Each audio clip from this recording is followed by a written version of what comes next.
Hello everyone. तो कैसे हैं आप लोग। तो दसौंती क्लासेस में आप सबका स्वागत है और आज का टॉपिक होने वाला है इंटरनेशनल सी पोर्ट विजिंग जाम।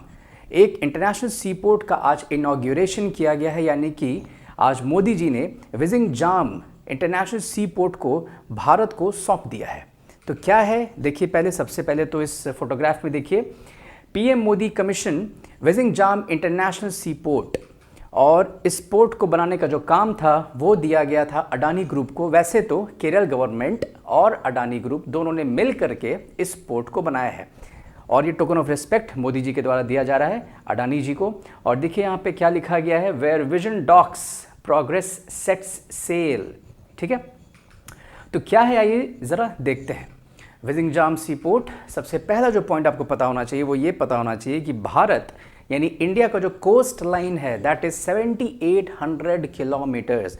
भारत का जो तट है, वो 7800 किलोमीटर लंबा है। और अल्ट्रा मदरशिप्स, देखिए ये इतना बड़ा पोर्ट होने वाला है, इतना शानदार देखिए ये पोर्ट होने वाला है कि यहाँ पे अल्ट्रा मदरशिप्स भी आ सकते हैं। क्या होता है इसका मतलब समझ के देखिए। सपोज एक बहुत बड़ा शिप है जो कि सिंगापुर से निकलता है, ठीक है, उसे बहुत सारे सामान रखे हुए हैं, बहुत सारे गुड्स रखे हुए हैं, उनका डिलीवरी करने के लिए वो शिप सिंगापुर से निकला।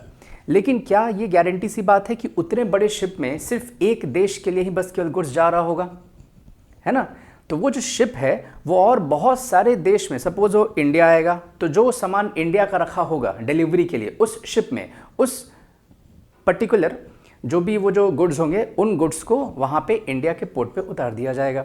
उसके बाद फिर से वो शिप चली जाएगी सपोज अफ्रीका, फिर वहाँ के जो भी गुड्स होंगे उसको फिर वहाँ पे उतारा जाएगा। उसके बाद फिर वो किसी और कंट्री में चली जाएगी। मतलब वो इतने बड़े शिप्स हैं कि उसमें एक से ज़्यादा देश के गुड्स रखे गए हैं फॉर डिलीवरी, है ना। तो वैसे शिप्स को आप कहते हैं अल्ट्रा मदर शिप्स। और जैसे कि मैंने आप लोगों को बताया कि थिरुवनंतपुरम में ये पोर्ट बना है, आप देख भी सकते हैं इस फोटो में, PM Modi dedicates Vizhinjam international sea port Thiruvananthapuram to the nation. ठीक है, ये केरल में है, ये तो खैर बताने की ज़रूरत नहीं है। और अडानी ग्रुप को ये दिया गया था बनाने के लिए, पीपीपी मॉडल में इस पूरे पोर्ट को बनाया गया। जैसा कि मैंने आपको बताया कि अडानी ग्रुप केरल गवर्नमेंट के साथ मिल करके इस पोर्ट को उन दोनों ने मिल करके इस पोर्ट को बनाया है। तो इस पीपीपी वर्ड का फुल फॉर्म होता है पब्लिक प्राइवेट पार्टनरशिप। मतलब पब्लिक का मतलब होता है गवर्नमेंट, प्राइवेट का मतलब होता है प्राइवेट कंपनी। तो क्योंकि एक private company which is called Adani group and the government of Kerala दोनों मिलकर के इस पर्टिकुलर प्रोजेक्ट को उन्होंने बनाया है, दैट इज वाई ये कहा जा रहा है कि ये जो विजिंग जाम सी पोर्ट है ये पीपीपी मॉडल पर बन करके तैयार हुआ है।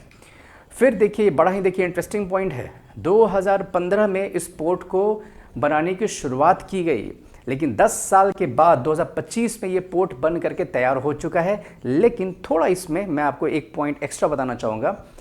देखिए इस पोर्ट को हमारे देश को सौंपा ज़रूर गया है ना। मोदी जी ने इस पोर्ट को to the nation he has dedicated this particular sea port, लेकिन फुल्ली ऑपरेशनल ये होने वाला है 2026-27 तक।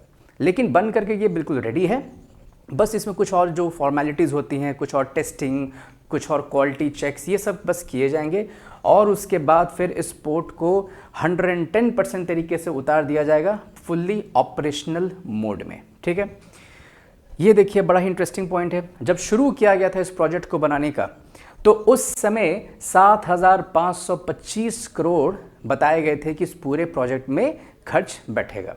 लेकिन आज जब ये प्रोजेक्ट बनकर के जब तैयार हो चुका है तो टोटल खर्च कितना बैठा है, दैट इज 9,000 करोड़। तो ये बजट जो है वो जितना एस्टिमेटेड था उससे ज़्यादा एक्सपेंडिचर इस पर्टिकुलर प्रोजेक्ट में हुआ है।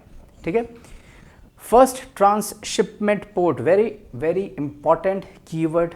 ये क्या है, वही जो मैंने आपको समझाया, अल्ट्रा मदरशिप जो बड़े बड़े जो शिप्स होते हैं वो एक से ज़्यादा देश में डिलीवरी करने के लिए निकलते हैं, है ना, गुड्स का।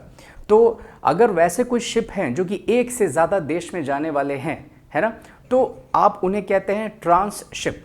और ये जो पोर्ट होते हैं ना, पोर्ट्स जहाँ पे कि वो शिप आएगी, तो वो भी पोर्ट उस लेवल का होना चाहिए, उस स्टैंडर्ड का होना चाहिए, उस स्तर का होना चाहिए कि उतने बड़े बड़े शिप्स को भी वो आराम से हैंडल कर सके। यानी कि जब वो शिप्स आए तो आराम से वो डॉक हो सके, आराम से उनके जो सामान है, जो भी गुड्स हैं, उनको आराम से उतारा जाए और उस शिप का मेंटेनेंस करके उसे फिर आगे के लिए रवाना कर दिया जाए। So this was all about your Vizhinjam sea port. मुझे लगा कि ये बहुत ही इंपॉर्टेंट टॉपिक है और इसी तरह से जो करंट अफेयर्स के जो टॉपिक हैं वो आप लोगों के लिए 10वीं क्लासेस पे रेगुलर तरीके से आते रहेंगे। You just have to be alert कि कौन सा टॉपिक आप लोगों के लिए इंपॉर्टेंट है, उसे और गहराई से पढ़ें। और बहुत सारे कोर्सेज 10वीं क्लासेस में धीरे धीरे करके सब लॉन्च किए जाएंगे। So stay tuned, stay connected and all the best, take care.